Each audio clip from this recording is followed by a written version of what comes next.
So tonight we're going to talk about strategy and just what it looks like to build a strategy from the beginning. There are several of us who have kind of been doing this for a little bit. There are some of us who are brand new. So I hope you guys can take away, well, I know that wherever you are in that journey, you can take something away from our lesson tonight, from our training tonight, that it doesn't matter if you are like 1 month into this or 3 years into this, that starting to think about strategy at any point is really good for your business. So one thing that I've learned is that if we can do it from the beginning, then it is a game changer. So a lot of you who are enrolling new members and all those things, when you kind of have a good understanding of how this looks, then you can help your new members do what I didn't do and start doing this well from the very beginning, like set them up well from the beginning. So many of us maybe like accidentally enroll someone or just want to get our oils paid for. And then once we realize the potential, we've lost a good chunk of time where we could have been strategic. And I'm seeing that, like just looking in my virtual office, I'm seeing that happen with people who maybe kind of fly under the radar and they enroll someone, and then maybe 3 months later they enroll someone again. And then before we know it, they've enrolled 7 people, and we haven't thought about what it looks like to strategically organize their teams. So what does it mean when we talk about having a strategy? Let me throw up Young Living's income disclosure really quickly.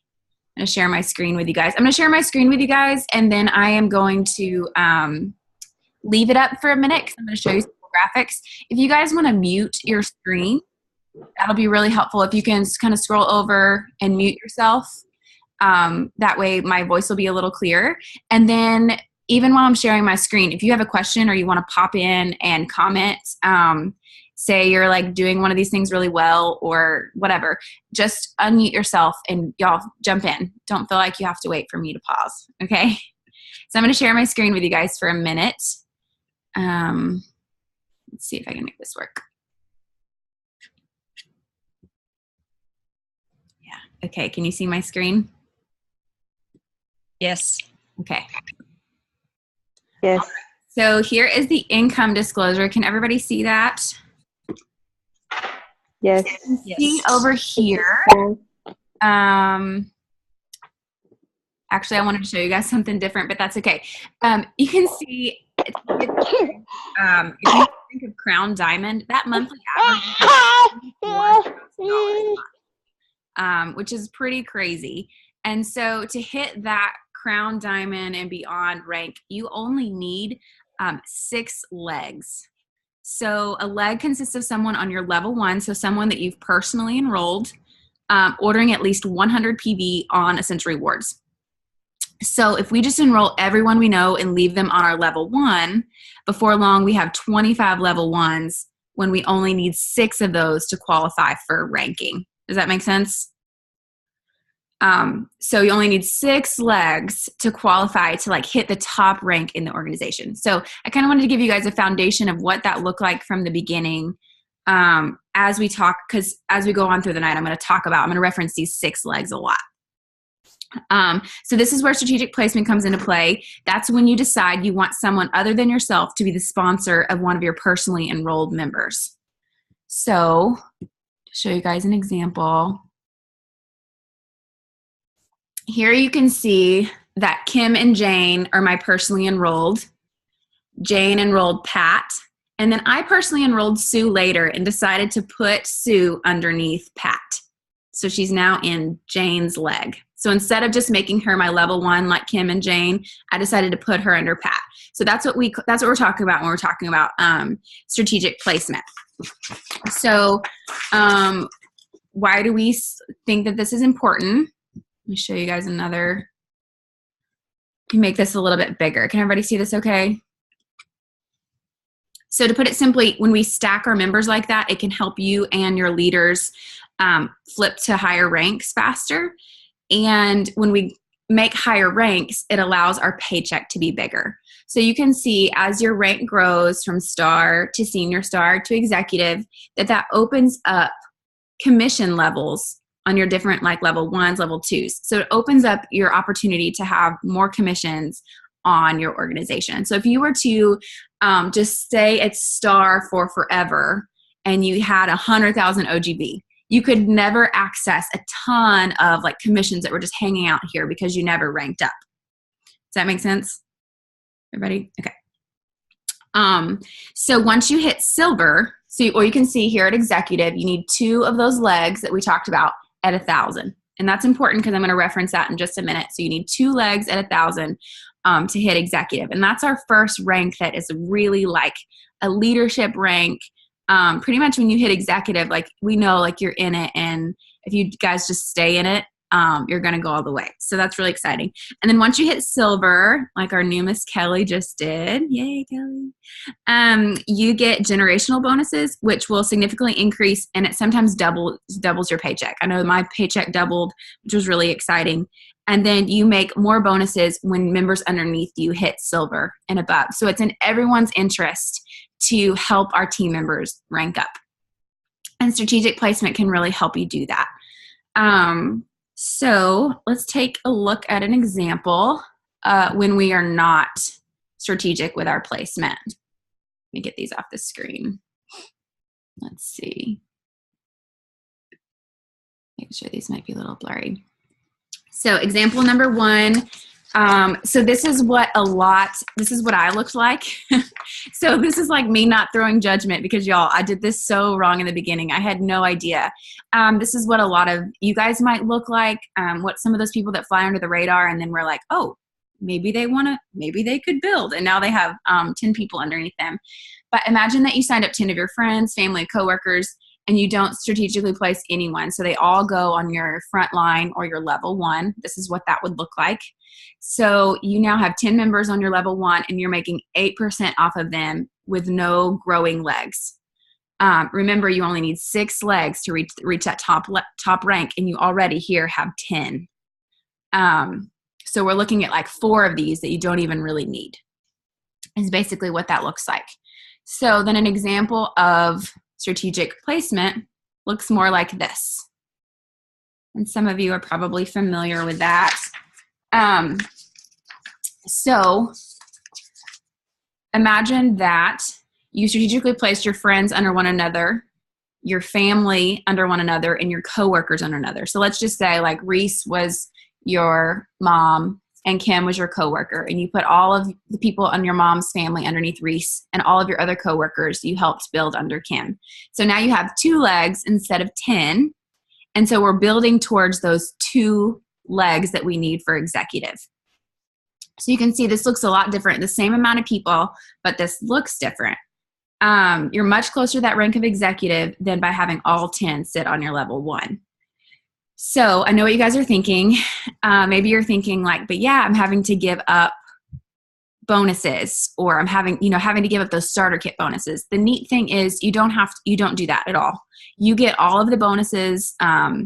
You do give up a little bit of commission. So on that new member that you stacked on their 4th month, you do. So say for example, you put Kate underneath Kim. On Kate's 4th month, you start earning it as her level. As her level 2, excuse me. So that's a 5% commission instead of the 8% commission you would be getting. Does that make sense? Because you stacked her. So Kim now gets that 8% because Kate is Kim's level 1. Everybody good? Is that confusing? Okay. So you might be thinking, well, I was making 8% off all 10 of those people, and now I'm making less money. So let's break it down a little bit.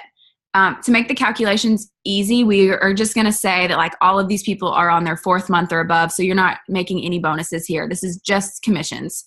So on the first example, when everybody was on your level 1, your commission check was going to be $160. With strategic placement, your check is $102.50. So that number did go down. However, you can look and see what your members made. So you can see that Reese made $38.50, Kim made $75, Kate made $31, et cetera, et cetera. So the other earners in your organization made $149.50 total. So in addition to what you made, that's $253 instead of $160 that you would have earned alone. So a couple of things that does is you're setting yourself up for executive. So while you might take a little bit of a hit in that paycheck now, you're setting yourself up for that higher rank that opens up the opportunity for more commissions. But then the cool thing, and what I think is really important here, is you're showing your friends how they can easily start getting their oils paid for, how they can easily make money from Young Living. Some people have to get that check in the mail before they ever realize like what that opportunity is. I know for me, like seeing that check come in the mail was a big eye opener for me, that something I was doing so naturally and easily, Young Living just paid me for. So it's an opportunity to help some of those people that maybe have said like, not interested in the business, but I do have a sister whose baby doesn't sleep. And so she wants some of that. And then they see that they get paid for it. And so that's a neat thing. Hey, Erin. Yeah. I also think by building under your team, you're building trust because they see that you want to help them. And it opens a big line of communication. And so I think that's even a bigger advantage. And you know, as you go down, because some people say, well, I go down to 5% and then to the 4%, I don't want to go to that 4%. But that 1%, like we look at Mel here, who's on the level 4, Kate is benefiting and Kim. So you built 2 lines of trust. So, you know, you don't want to just put everybody on a level 2 or a level 3. You want to keep going deeper because you're helping everybody above. And I've found that to be very strategic in helping the 2 that are at executive and helping in those legs that they needed to reach that 1,000. Yeah, that's a great point, that, you know, we're not just stacking under as our level 2s. We are thinking not just about us ranking up, but helping our team members rank up too, and helping their organizations look like the way we want our organizations to look like. So yeah, I did that wrong too. You know, once I start stacking, you know, I put, 12 people under my mother. Well, that didn't help her. Like that didn't, not thinking about how our organization worked. She needed me to help build her legs. And I think that helps people catch the vision sooner when they can see the structure, and they see that like you believe in them and that you want to see them blessed. I think that's really cool. Kelly's done actually a really great job. She's taught me a lot about having like vision for your team and looking at your organization strategically. So please hop in if you, as we keep going.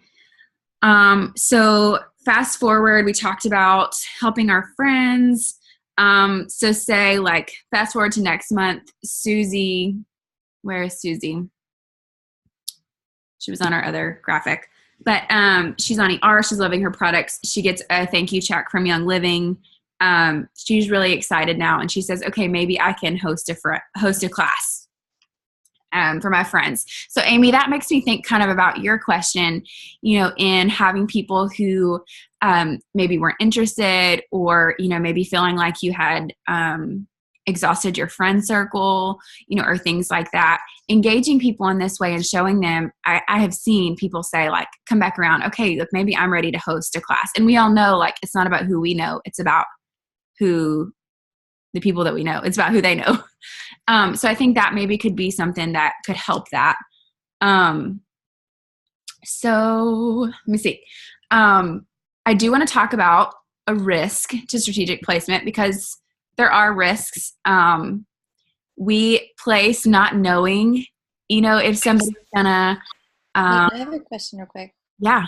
So would you tell Kim and Reese and all of these people that you put under them that you have done that, or would you just let them miraculously get a check in the mail?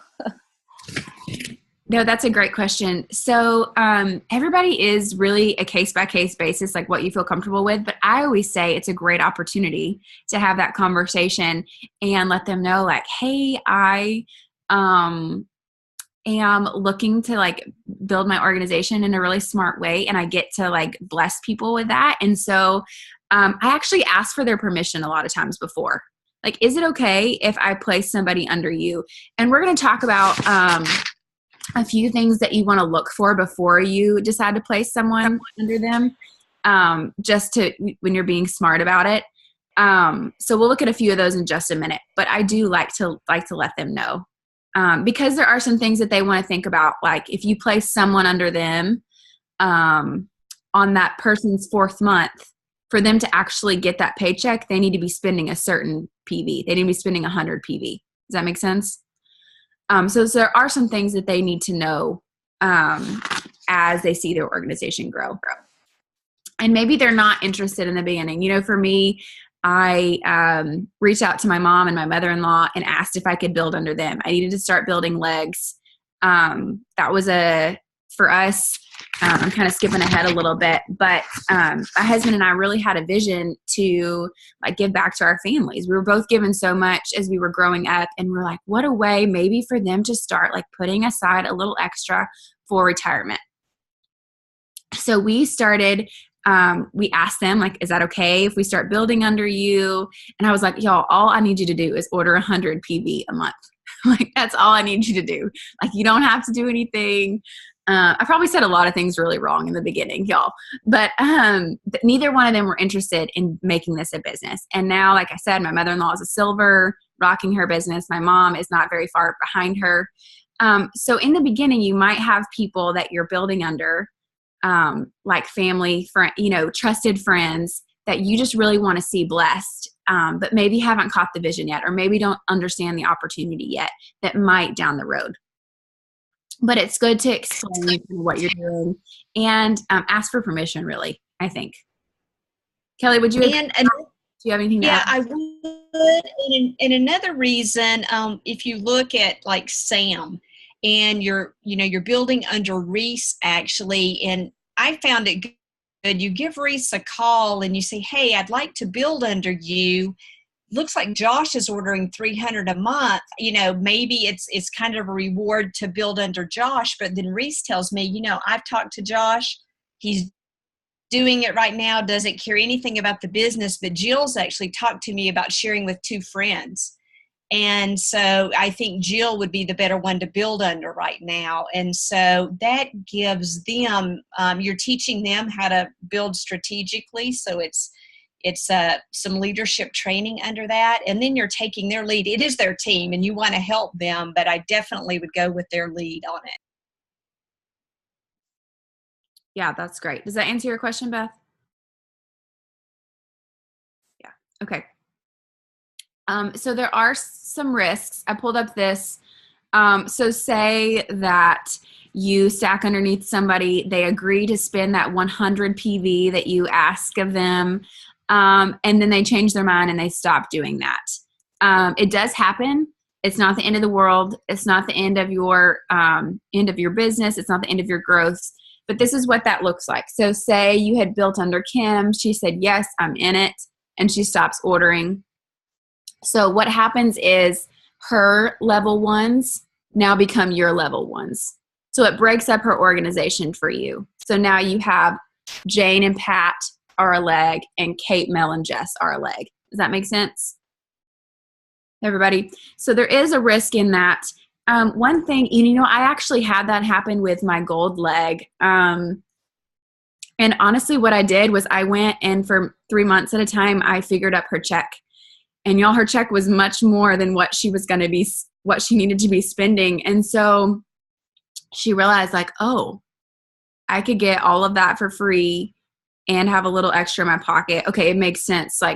And so I've built an entire leg and other people are building underneath her, but the head of that leg does not do anything. But she understands like, oh man, if I don't place my 100 PV order, I'm missing out on free products and extra money in my pocket. So sometimes it's good to help to go back and just like work their check out for them, to help them see the opportunity there.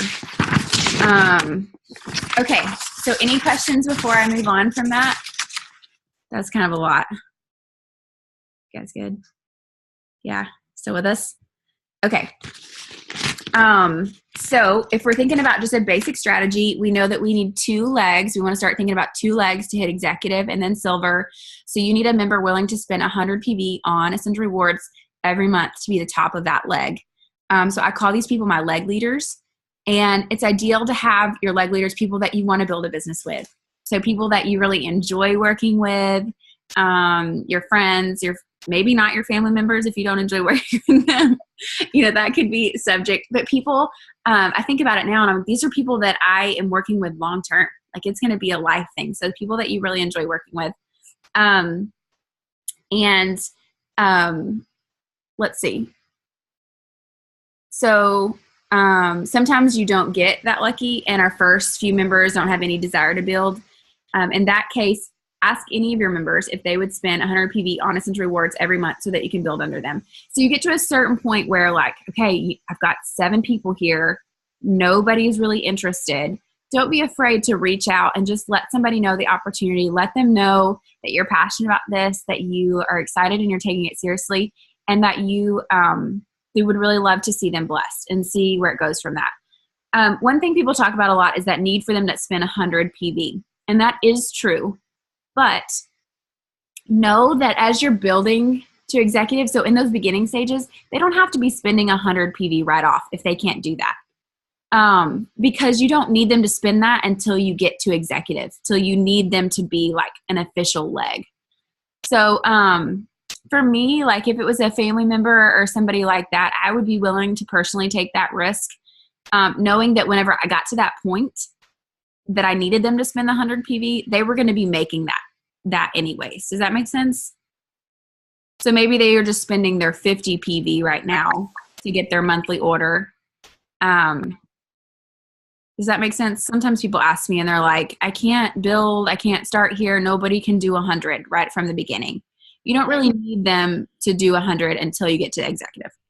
Can you explain how that works? Like how would you know that they're going to be making enough to justify that? Because that's where I get stuck, because I don't want to pressure somebody into like, hey, you should spend your 100 PV, but then they're not going to make much off of it. Yeah. So that's what I'm kind of saying is you don't need that leg leader until you get to executive. And so I just know historically when you get to executive, those people at the top of your legs are typically making about that much. Does that make sense? Okay. So they'd be getting like about $100 worth of their product for free. Kelly, would you say that's about right? Yeah, Erin, I think she's asking, how can you figure their check? So, you said, I think that's the question. Is that what you're asking, Amy? Yeah. Like, how would you know? Because I'm not an executive yet, but how would I be able to tell them, like, you're going to be, like, this is worth it for you at this point. Can you commit with that? That's a great question. So it does take a little bit of like sitting down and pouring over so I just open up my virtual office and open up all their legs. And we know that their level 1, they're making 8% off of that level 1. So I go through for all of their level 1s and figure up 8% of 51 PV, 8% of 7 PV. And I, figure all that up. Their level 2, they're making 5% off of that person. Well, it's this person, it's only their second month, so they're actually getting 24% back off of them. So just knowing the comp plan and knowing the percentages on each level, you can easily go in and figure up their check. Okay, so and when you give them that estimate, it might not be exact for every month, but you can at least say, hey, this is what you would be making this month. Yep. If you spent, okay, cool, that makes sense. And as you get closer, so you're looking at your numbers and you're like, oh, like my goal kind of within the next couple months, I want to be executive. I'm thinking executive. So I'm going to need these people to be hitting that. So those couple months you can be figuring checks in preparation and having those conversations with people. Just kind of letting them know what's coming and the opportunity there. Because if they're not, they don't have to place that 100 PV order, like if they can't before then. But if they're not going to get commissions during that time. Does that make sense? Yes. So for me, it's an incentive for some people, like maybe they're spending their 100 PV and their commission check was $68. Well, they just got $68 worth of free product. And not just free product, but we know the best products in the world. So I think, having that conversation too. Hey, Erin, and one other thing, I think it's important early on to introduce the other products and not just the oils. When my mom started on Essential Rewards, about the 4th month, my dad said, Liz, I don't know what other oils to order, what else. And so then, we talked about Thieves Cleaner and supplements and things like that. So introduce early. It doesn't just have to be the oils. There's other products that they can start on. Yeah, that's a great point. Because I have had some people say, like, I can't spend $100 worth on oils. And so that's when I talk about that I rarely buy oils anymore. That we're, spending the money on everyday products, things that we would buy at Walmart and Target. So that is a good point.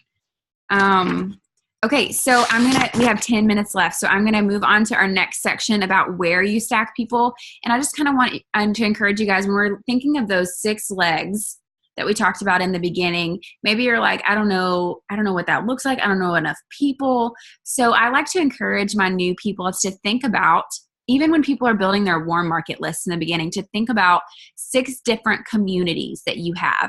If 6 is too many, think about 4. Y'all, you need 4 legs for platinum. That's still huge. Like, that's a huge rank. So think about 4. So maybe, like, for me, that could be my side of the family. Maybe that's a spouse side of the family. That could be maybe your church community, maybe the people you work with, maybe the people at the gym, maybe it's the kids on your, the parents on your kids soccer team, like whatever. To think about 6 different communities and to think about organizing your team in that way. So as you enroll your mother and then your sister and then your mom's sister, you'll want to keep all of those people in the same organization. And that helps for things like, so for me, if I have somebody that I enroll, I'm from Arkansas. And so, for example, Beth is from Arkansas. Actually, I don't think this is probably not a good example. Never mind. She's not in the same area. Okay. So I'm from Arkansas. My mom has a leg down there and I have roots there. I know people from when I went to school there.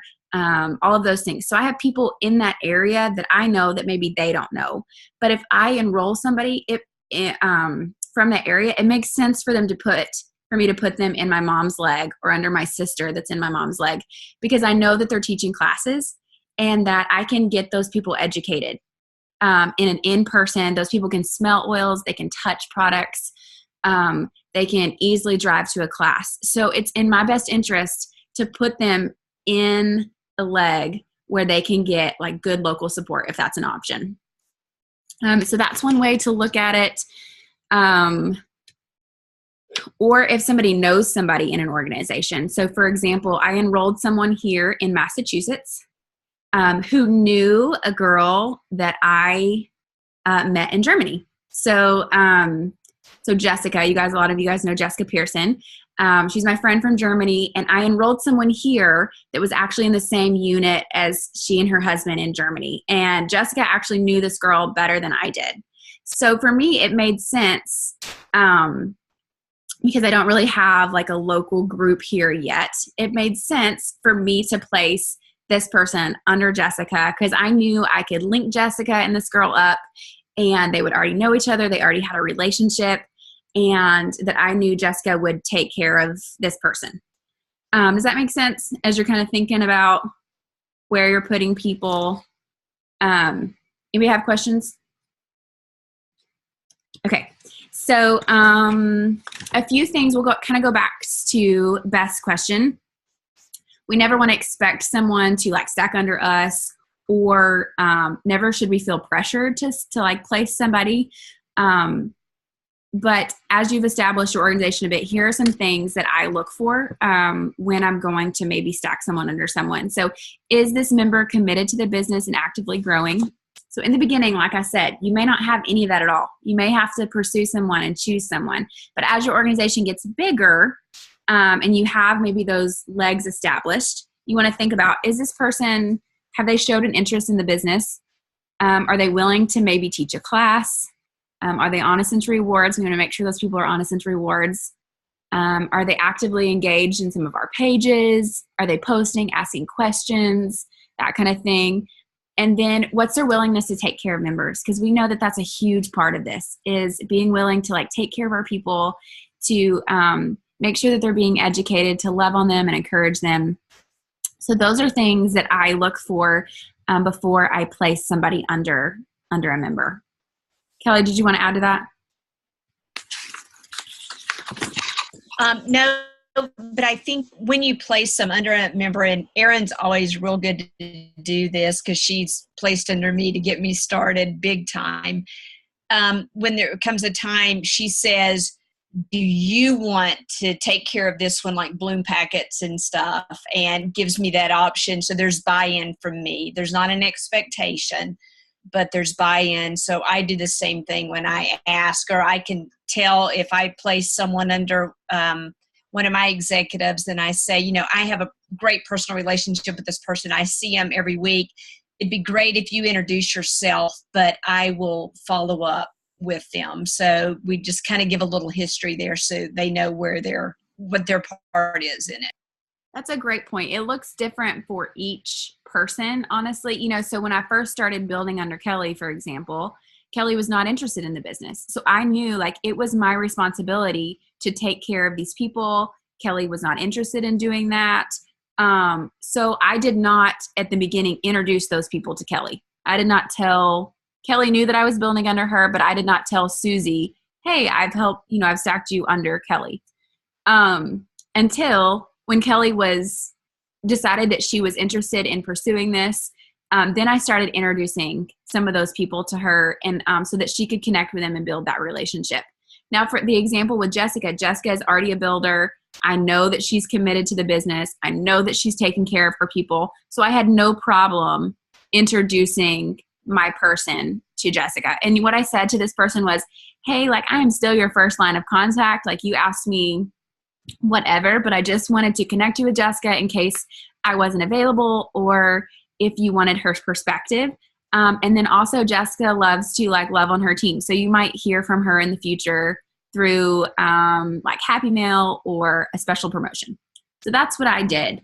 So it really is a case-by-case basis, and don't hesitate as you're looking through your organization and you're enrolling someone and you're trying to figure out where to put them or whatever. Don't hesitate to reach out to me or your nearest executive or silver, and we can look at that on a case-by-case basis for sure.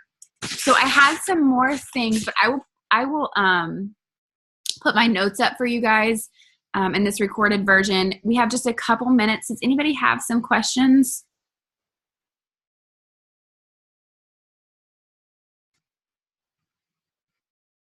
You guys have been quiet. Thanks for listening to me chat. I actually do have a question. Yeah. It's pretty pertinent, but not exactly.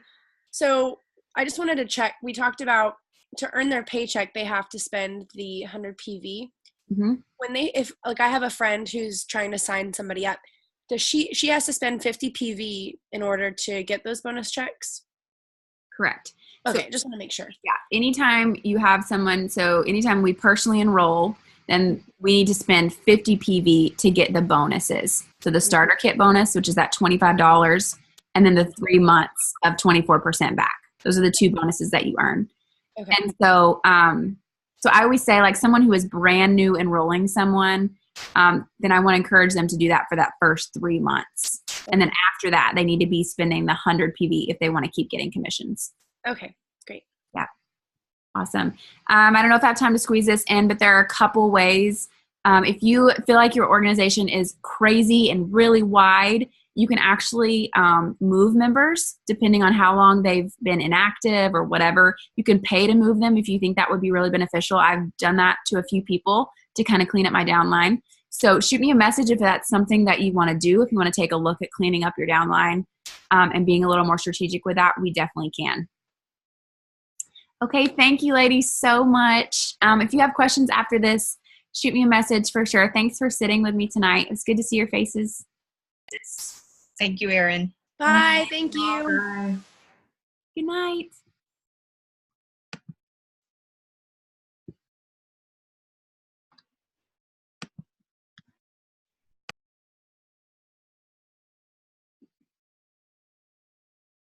Hi, Erin. Hey.